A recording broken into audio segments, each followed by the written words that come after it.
I'm here with my nostalgia, MyMini skillet and noodle cooker, and I have a package of Koyo Asian Vegetable Ramen. Let's see how well this ramen cooks in this MyMini skillet and noodle cooker. Counter cooking. No kitchen, no problem. Today I'm using the pot that comes with this appliance. What I love about this mini appliance is that it's really easy to use any other pot that you want as long as it fits. So I normally don't use this one, but today, because this is sold as a noodle cooker, let's use the pot that it came with. So I measured out 1 cup of water.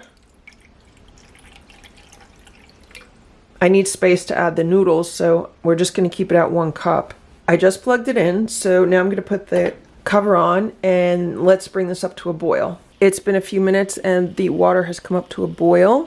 I don't think the noodles are going to fit in here if I just put the whole block in. So I'm going to cut it in half. Actually,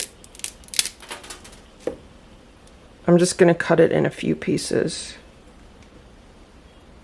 And let's put the cover on. I'm going to let that cook for about 3 minutes. This is what's going on now. It looks like it's going to boil over with the cover on. So I'm just going to put the cover on so it's kind of tilted. Yeah, it's really boiling over. Let's push the noodles down now that they're softening up. Let's sprinkle in some of the seasoning packet.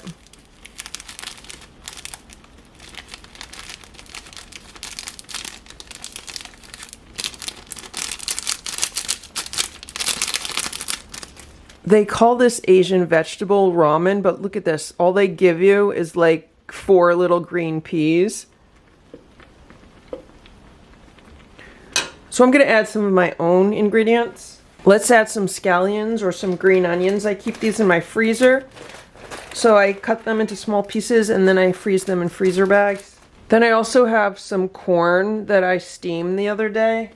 So I added some of the cooked corn. I think it looks really good, but I'm also going to add some greens to it. I have some leftover cooked arugula. I could really use any kind of greens that I have, but I'm just going to add these because I have them.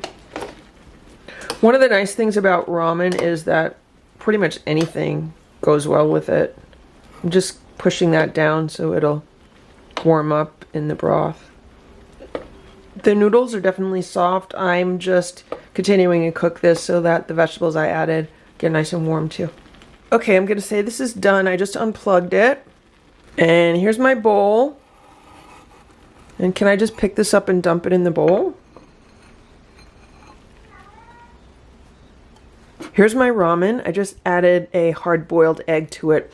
My one criticism with this mini appliance is that I wish the pot that it came with was bigger because I do like more broth with my ramen. I like to eat it more as a soup, and right now it's really just like a bowl of noodles. But it is a noodle cooker, so that would make sense. Since this isn't really a soup, it's really just noodles, I'm eating this with a fork. Ideally, I should probably be eating these with chopsticks, but I'm definitely not good at eating these kind of noodles with chopsticks, so I'm going to eat this with a fork. That is really good. I just feel like it needs a little bit of sesame oil.